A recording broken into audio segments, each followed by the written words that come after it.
¿Qué tal? Muy buenas tardes para platicar con ustedes que ya Marcelo Ebrard ha declarado como una persona no grata a este personaje del que platicábamos ayer, el senador norteamericano John Kennedy, y así lo dijo, es una persona no grata. El secretario de Relaciones Exteriores, lo vuelvo a repetir, sostuvo que este senador miente con miras a las elecciones del 2024 en su país, y también le miente al propio electorado en Estados Unidos. Así, en estas palabras, comentó lo siguiente: el senador es una persona no grata en México, pero además de mentiroso a los ciudadanos de Estados Unidos. Aseguró que el gobierno de México no aceptará la ley de protección de la frontera de Estados Unidos, porque señaló que dicha ley provocaría una crisis entre México y los propios Estados Unidos, además de que esa ley fue planteada por miembros del Partido Republicano, fundamentada en el racismo contra los mexicanos e hispanoamericanos o hispanoparlantes.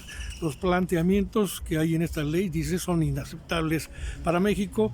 No vamos a aceptarlos porque esto provocaría una crisis entre las dos naciones, entre los dos socios del TECMEC, del Tratado de Libre Comercio. Y dice, o se pregunta, ¿cuál es el cimiento realmente en el fondo de estas ideas que los republicanos ultraconservadores promueven? Pues en ellas está el racismo contra los mexicanos y en general contra los hermanos latinoamericanos. Nosotros en México, desde luego que eso rechazamos.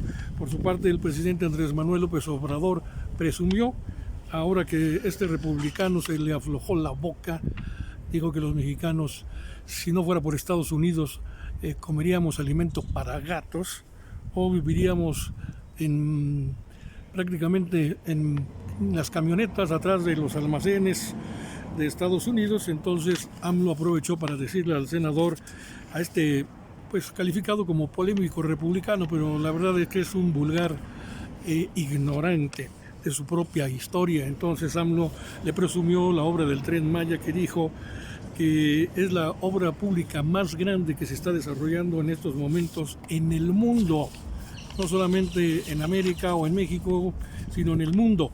Y pues dice AMLO que el senador a lo mejor no sabe que en México estamos construyendo esta obra y en Estados Unidos no se está construyendo a la par una obra como el Tren Maya, que tendrá 1000 millas de ferrocarril.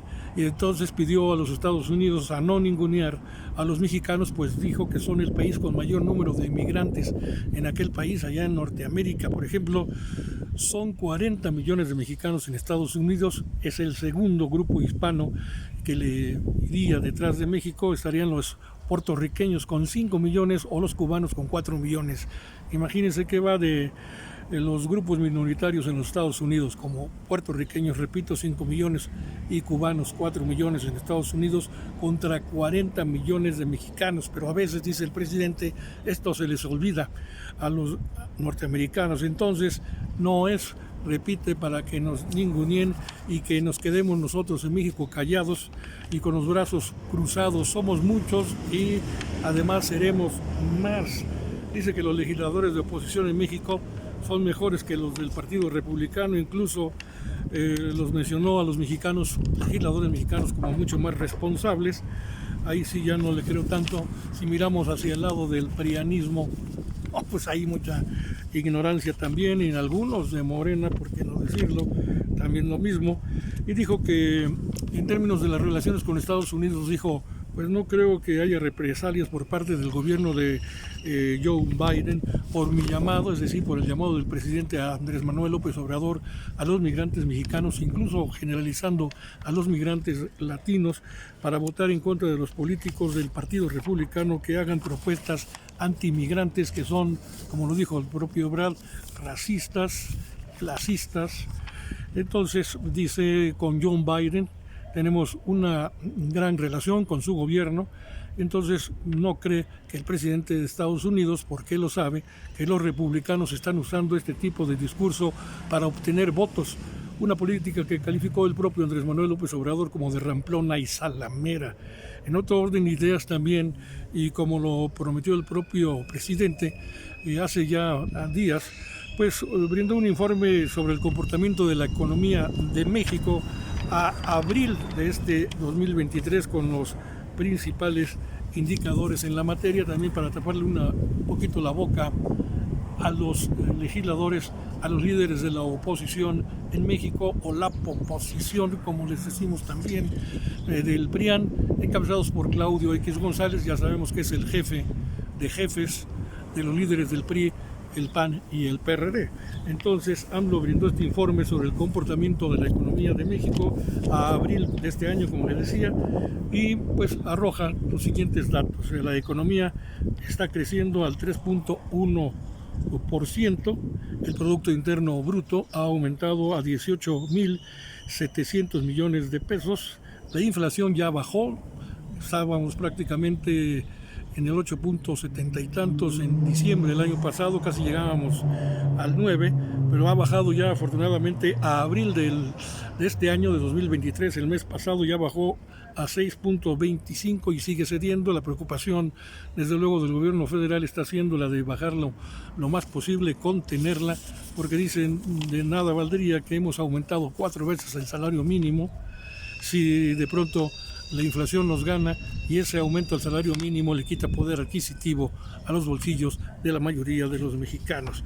Aumentó también, ahí está este dato, el 88% del salario mínimo en términos reales. Por eso decía hace un momento sobre la inflación, en términos reales aumentó el salario mínimo 88% respecto a la llegada del presidente Andrés Manuel López Obrador al Ejecutivo Federal, que estaba en el 2018. Del 2018 a la fecha, 88% de aumento, y la deuda neta en billones de pesos al primer trimestre del quinto año de su gobierno es de 32.6% o 13.9%, 13.99% contra el 32.6% en que la había recibido.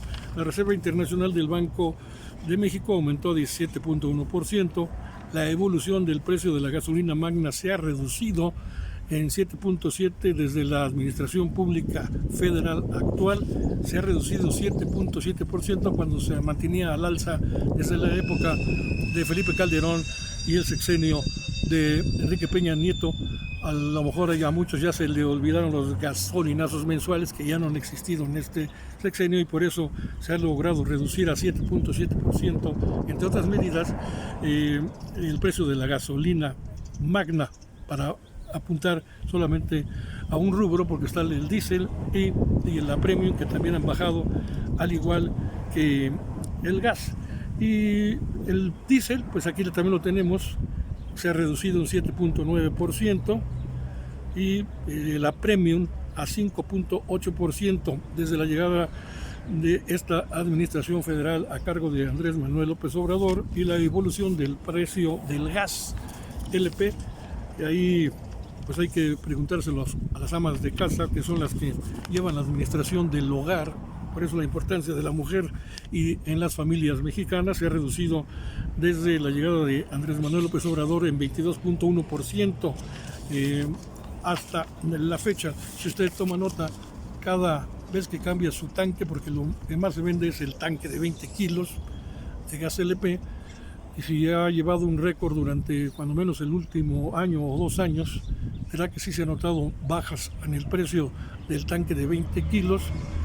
Lo mismo ha sucedido con el gas estacionario y otras modalidades del tanque de 30 kilos, pero en la mayoría de los hogares lo que todavía sigue reinando es el abastecerse de gas con el tanque de 20 kilos, y sí hemos notado que ha habido una baja, no vamos a decir que muy importante, pero ha habido precios a la baja, al contrario de lo que ocurría en administraciones anteriores, que siempre iban junto con la gasolina a la alza. Pues con este reporte, este comentario lo dejo. Espero que le haya interesado, sobre todo si le da seguimiento a las 2 últimas entregas en relación al comportamiento de los republicanos, sobre todo este sujeto John Kennedy y el gobernador de Florida. Si usted ha tenido oportunidad, o búsquelo, cómo están quedando los comercios, la industria de la construcción allá en Florida, están vacíos por medidas que ha tomado el gobernador, también ultraconservador, en donde ha desplazado a la fuerza laboral migrante y pues los empresarios en esta zona sur de la frontera de Estados Unidos con México empieza a haber disminución de mano de obra nacional y latina y está repercutiendo en la economía de los propios empresarios y las familias en Estados Unidos, que ellos no cubren las vacantes que están dejando los mexicanos. Para tomar el ejemplo, almacenes sin empleados, vacíos, obras de construcción sin empleados, albañiles, herreros, etcétera, también vacías. Entonces ahí se está reflejando lo que puede ser una crisis próxima en Estados Unidos por la falta de mano de obra proveniente de México y otros países latinoamericanos. Le doy las gracias por su atención. Ojalá, si le interesó el mensaje o esta video charla o video comentario, denme like. El favor de siempre, de todos los días, suscríbase a mi página, pero sobre todo es importante que me deje un comentario y comparta. Gracias y muy buenas tardes.